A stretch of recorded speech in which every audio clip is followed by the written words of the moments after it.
큰 맥락에서 보면 마가복음 13장은 두 가지에 대한 예언으로 이해가 됩니다. 하나는 예루살렘 성전과 성이 완전히 무너질 것에 대한 그런 멸망에 대한 말씀이고요. 또 하나는 마지막 때 주님이 재림하실 때 있을 일들에 관한 예언, 이 두 가지로 생각할 수 있습니다. 예수님은 예루살렘 성전의 운명을, 결과를 예언하신 후에 감람산에서 성전을 마주 건너다 보며 앉아 계셨습니다. 그때 제자들이 예수님께 언제 그런 일이 일어납니까? 돌 위에 돌 하나 남지 않고 다 무너지는 일이 언제 일어납니까? 4명의 제자가 여쭈었을 때 예수님께서 3절부터 13절까지 해서 그 내용을 말씀해 주셨는데, 종말에 마지막으로 일어날 여러 가지 현상들에 대하여 말씀하시기를 각 처에서 거짓 선지자들이 일어나고 전쟁, 지진, 그리고 그런 것들이 일어나고 복음이 만국에 전파되면 그때가 끝이 온다. 그렇게 말씀하고 있습니다. 우리가 13장을 읽을 때 자꾸 염두에 둬야 할 것은 예수님이 승천하신 후 40여 년 지난 주후 70년에 예루살렘 성이 완전히 파괴가 됩니다. 여러분, 성전은 불타고 돌 위에 돌 하나 남지 않고 완전히 멸망한 사건이 발생했습니다. 그리고 주님께서 말씀하신 바에 의하면 마지막 때, 주님이 오실 때, 종말, 주님의 재림 때에 있을 일들, 이 두 가지가 동시에 언급됐는데 어느 것이 어느 때의 일인지가 분명히 구분되기가 조금 어려울 만큼 섞여 있는 느낌을 받게 됩니다. 그런 측면에서 우리가 이 말씀에 대한 이해의 한계가 있음을 염두에 두는 것이 필요할 것입니다. 14절부터 23절까지에서는 멸망에 가증한 것이 서지 못할 곳에 선 것을 볼 때 그렇게 말을 하고 있습니다. 그리고 해와 달과 별의 권능이 흔들릴 때 주님이 구름을 타고 영광 중에 오시고 많은 사람들이 나를 보게 될 거다. 그렇게 말씀을 27절까지 하셨습니다. 그 다음에 28절부터는 마지막 절까지 무화과나무의 비유를 배우라. 그렇게 말씀하시면서 구체적인 종말의 때는 정확하게 언제 어느 시가 될지는 알 수 없지만 대략적인 시기, 때는 알 수 있을 터이니 깨어 있으라고 경고하시는 말씀입니다. 그러니까 멸망을 앞둔 상태에 주님께서 당부하시고 또 마땅히 우리가 해야 할 건 지금 어떤 시대고 어떤 상황인지를 알고 깨어서 신중하고 또 진지하게 삶의 자세를 가지라. 그런 말씀을 하고 있는 것이죠. 멸망에 가증한 것은 적그리스도를 지칭하는 것으로 보입니다. 마지막 때에 적그리스도가 나타나서 서지 못할 곳이 바로 예루살렘 성전일 것인데 성전에 딱 서가지고 내가 그리스도다 이렇게 말할 것에 대한 예고로 이해가 됩니다. 그때가 되면 어떻게 하라고 했습니까? 유대에 있는 자들 빨리 산으로 도망해라. 지붕 위에 있는 자들은 내려가지 말고 집에 있는 무엇을 가지러 들어가지 말고 밭에 있는 자는 겉옷을 가지러 뒤로 돌이키지 말라. 이게 얼마나 갑작스럽게 멸망이 임하게 되는지. 밭에서 일을 하던 사람이 겉옷을 벗어놓고 밭에 들어가서 땀을 흘리며 일을 하는데 멸망이 임하는 그 시각에는 그 옷 가지러 가지도 마라. 바로 도망가야 한다. 그런 말씀을 하고 있는 거죠. 얼마나 심각하고 급박한 갑자기 멸망이 이를 것에 대한 말씀을 하고 있는 것이죠. 적그리스도로부터 닥쳐올 환란이 얼마나 극심한지를 이렇게 표현해 주셨습니다. 17절부터 20절까지는 그 극심함, 고통의 극심함을 또 다른 방식으로 표현해 주셨는데 뭐라고 되어 있냐면 그날에는 임신한 자들, 젖먹이는 자들에게 화가 있을 것이다. 왜 그렇습니까? 왜 젖먹이는 자들이나 아이 뵌 여자들에게 화가 있다 그랬습니까?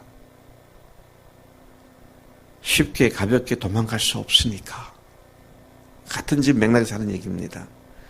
무거운 몸과 또 아기를 챙겨야 하고 하는 이런 일로 말미암아 갑작스러운 멸망에 도망갈 수도 없는 그런 모습을 지금 말하고 있는 것이죠. 또 그런 일이, 도망가는 일이 겨울에 발생하지 않도록 조심해야 기도하라. 기도하라 그랬습니다.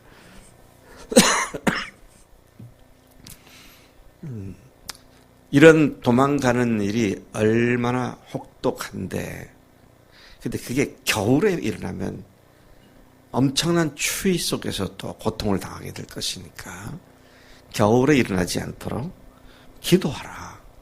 또 그날들이, 그 환란의 날들이 창세 이후 전무후무한 그 혹독한 핍박의 날이 될 거다. 그렇게 말씀하시기도 합니다. 그래서 너무도 크기 때문에, 그 환란이 너무 크기 때문에 하나님께서 그 환란의 날 숫자를, 날을 덜 해주고 감해주지 않으면 견딜 수 없기 때문에 하나님께서는 택하신 자들을 위하여 그 환란의 날을 줄여줄 것이다. 그렇게까지 말씀을 하십니다. 21절부터 23절까지 보면 그 환란을 당할 때 사람들이 뭐라고 말합니까? 너무 고통스럽고 하니까 여기 그리스도가 계신다. 저기 계신다. 그렇게 하겠는데 너희는 믿지도 말라. 그리스도가 그렇게 임하는 것이 아니다. 그렇게 내가 다시 오는 것이 아니다. 22절 거짓 그리스도들과 거짓 선지자들이 이적과 기사를 행하여 어떻게 해서라도 택하신 자들을 미혹하게 하려고 할 것인데, 그때 내가 지금 미리 말한 이 말을 염두에 두고 너희들은 조심하고 경계하고 삼가하라. 그렇게 말씀을 하십니다. 호랑이 굴에, 호랑이 앞에 잡혀서 굴에 물려가도 정신만 똑바로 차면 산다. 그런 속담 같은 말씀이 있죠. 주님께서 큰 혹독한 핍박이 온다 할지라도 너희들이 이 말을 기억하고 삼가하고 경계하고 그렇게 함으로써 하나님으로부터 너희들이 온전하게 그 고통으로부터 구원받게 된다. 그렇게 말씀을 하십니다. 28절부터 37절까지에서는 무화과나무 비유를 배우라 그랬습니다. 주님은 그분의 재림의 때를 무화과나무 비유를 통해서 암시하셨습니다. 자, 지금 예수님께서 마지막 주간 성전에서, 또 성전 바깥에 지금은 감람산에서 말씀하고 계시죠. 그래서 일요일부터 목요일 저녁까지 주님께서는 제자들과 마지막 주간을 보내고 계시는 그 상황인데, 근데 어떻습니까? 베다니 벳바게에서 나와서 예루살렘으로 올라가실 때 잎사귀는 무성한 무화과나무 보셨죠? 그리고 거기서 과일을 얻지 못하시자 저주하셨고, 그리고 그 다음날 보니까 뿌리채 말라 죽은 것을 보았습니다. 근데 여기서 예수님께 다시 무화과 나무 비유를 배워라. 무화과에 대한 나무에 대한 언급을 하십니다. 근데 거기에 대해서 뭐라고 말씀하십니까? 가지가 연하여지고 그리고 거기서 싹이 나게 되면 너희들은 이제 여름이 곧 오는구나 그렇게 아는 것 같이 그렇게 말씀하십니다. 이런 일들이 일어나는 것을 보거든 그래서 이런 일이란 적그리스도의 핍박과 하늘의 여러 징조들이 발생할 것을 의미하거나 또는 무화과 나무가 상징하는 이스라엘이 다시 소생하는 것을 보게 되면 재림이 매우 임박한 줄을 알라. 그런 말씀으로 이해가 됩니다. 후자로 생각한다면 바로 이 시대입니다. 1948년 이스라엘이 2000년 만에 다시 나라를 되찾아서 건국을 하게 되죠.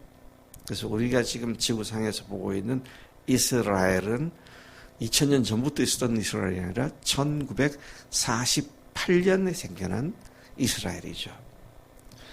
그것을 가지가 연화해지고 잎사귀가 나는 것이 이스라엘의 독립을 얘기하는 것이라고 해석한다면 바로 우리 세대가 여러분의 세대가 주님이 오시는 세대다. 그렇게 보아도 틀림이 없습니다. 지금 하신 말씀은 반드시 일어난다. 어떻게 말씀하시면 천지가 없어지더라도 주님이 하신 말씀은 없어지지 않는다. 반드시 그렇게 된다. 그렇게 말씀하셨습니다.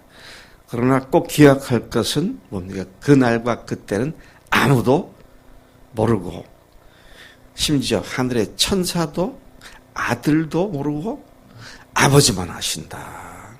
그러니까 여러분 예수님이 몇 년 몇 월 며칠에 어디에 오신다 이건 백발백중 이단들입니다. 그래서 솔직히 말해야 돼요. 그런데 대개 어느 정도가 되겠구나 하는 건 무화과 나무가 가지가 연화해지고 잎사귀가 나면 여름이 가까이 오는구나 라고 아는 것처럼 그런 일이 발생을 하면 그때가 임박한 줄 알아라. 그렇게 말씀하시죠.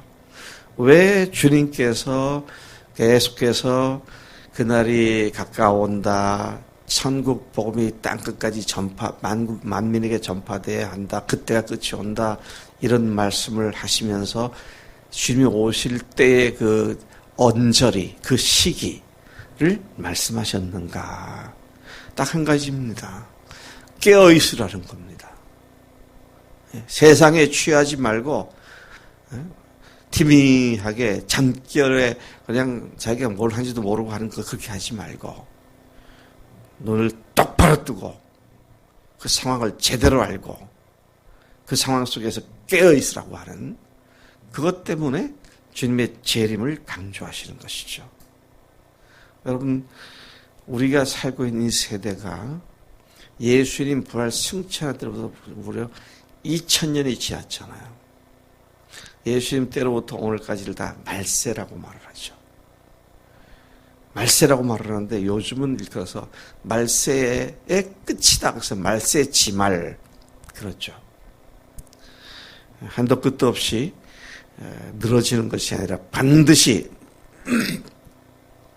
주님이 다시 오신다. 근데 어떻게 오신다고요? 구름 타고 오시고 모든 사람이 보게 오시는 것이죠. 여러분 어떤 곳에 보면 두 사람이 밭을 갈다가 한 사람은 들림을 받는다. 또 어떤 데면 두 사람이 같이 잠을 자다가 들림을 받는다. 그래서 많은 사람들이 과거에는 이 말씀이 잘못된 기록이다 그랬어요. 왜냐하면 한쪽은 자고 한쪽은 일하잖아요. 근데 분명히 성경에 보면 영어 성경에 보면 on that night 그날 밤에 두 사람이 함께 잘 때 on the day, 밭에서 일을 하는 그날에. 주님은 낮에 오시고 밤에 오신다, 그런 말이죠. 원석 형제, 이게 무슨 말이야? 미란 형제는 예수님이 낮에 오시고 밤에 오신다는 말이 무슨 말이야?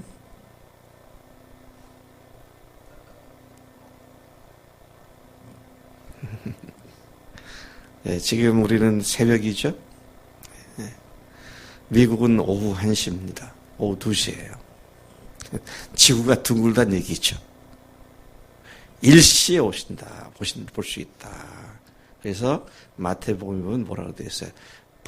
번개가 번쩍이면, 동편 하늘의 번쩍이 서쪽 하늘까지 동시에 다 보게 된다. 그래서 여러분, 주님이 오실 날이 임박했다. 이거는 어느 세대보다도 오늘 우리가 살고 있는 세대입니다. 따라서 우리의 삶의 스타일이 비상사태로 살아가야 하죠. 예. 제가 어제 뉴스를 보니까 트럼프 대통령이 코로나 때문에 비상사태이니까 미 연방정부 예산의 절반을 이것 해결하는 데 투입하겠다고 발표를 했다고 그러더라고요. 우리나라도 지금 몇십조 원을 긴급 자금으로 풀겠다. 예. 이미 계획되어 있던 걸 다 중단하고 급한 것부터 해결을 하는 비상체제입니다. 정상적이 아닌 그런 emergency죠. 여러분, 우리가 지금 살고 있는 세대가 그런 세대입니다. 네. 아마 코로나 이후에 세계의 사람들의 삶의 모습이 크게 달라지지 않겠나. 여러분, 우리가 언제 주님이 오실런지는 중요하지 않습니다. 뭐가 중요해요? 깨어있느냐 안 있느냐는 거예요. 정신 차리고 세상에 취해서 세상 사람들이 폼 잡는 것 못 따라가서 열등감에 시달리고 그러지 말고 주님을 바라보면서 주님께서 주시는 믿음과 또 주님께서 가르쳐 주시는 그 지혜를 가지고 빛의 자녀답게 소금의 사람들답게 당당하게 살아가는 그런 삶이 되어야 할 줄로 믿습니다. 하나님 아버지 감사합니다. 이 아침에 저희들에게 주님께서 오실 그때 또 예루살렘 성이 완전히 초토화가 될 때와 이 마지막 때에 대한 말씀을 하셨습니다. 하나님, 그 일이 두려움으로 다가올 수도 있지만 오히려 주님이 오시는, 주님을 만나는 그 영광스러운 날이 되도록 우리 깨어있어 주님 세상에 취하지 않고 주님께로만 집중하도록 목숨 걸고 주님만 사랑하도록 우리를 다시 일깨워 주시니 감사합니다. 오늘도 앞으로의 삶도 그렇게 깨어있는 삶을 살겠습니다. 성령님 역사하실 줄로 믿습니다. 감사하고 예수님의 이름으로 기도를 쌉나이다. 아멘. 아멘.